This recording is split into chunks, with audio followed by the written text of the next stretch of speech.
So today we're going to be comparing two 43Xs. Both are mechanically identical, other than this one has a Ramjet Afterburner. This one also has more rounds through it, so one could argue the trigger's a little smoother, but I don't know if this can make too big of a difference. We'll see if it actually makes a difference on your times on a build drill. We're going to use three different types of ammo. One is Academy, House Brand, Monarch. This is just the 115 grain. This is stuff made by MagTech. And then this should be, this is the 147 grain HST, and then 124 plus P right here. So let's get after it. We'll see what happens. All right, so 43X with the Monarch ammo, with a Ramjet, and Monarch ammo, just plain ball.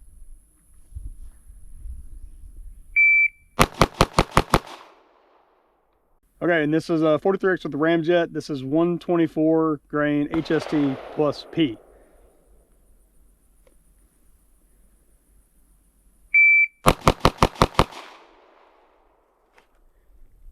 .146, just standard pressure.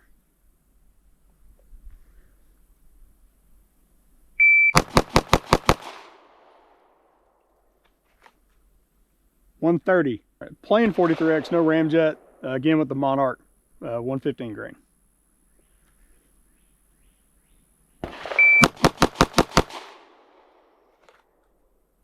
.119. So plain 43X with the 124 plus P.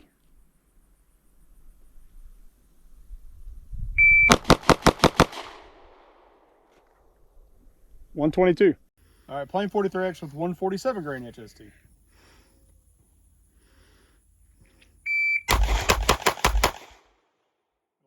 Up there, but 158.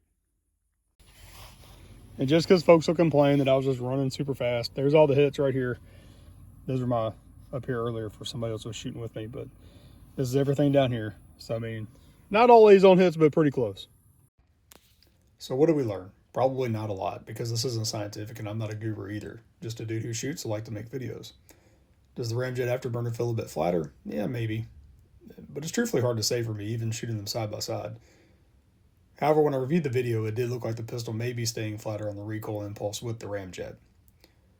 I have shot a Glock 19 with a Ramjet, and the dot stays in the window when using a 507 comp as the optic.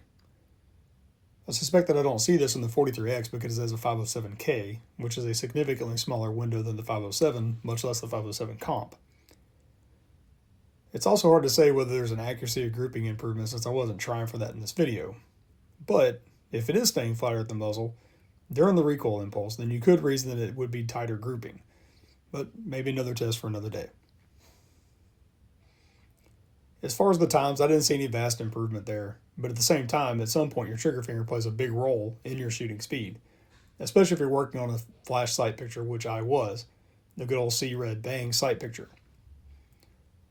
So ultimately, is the Ramjet Afterburner worth it? Maybe. That's going to depend up to you, really. In my non-professional opinion, in the world of competition where tenths of a second mean a win or a loss, maybe even top 5 versus top 10, then yeah, it's absolutely worth squeezing everything you can from a pistol.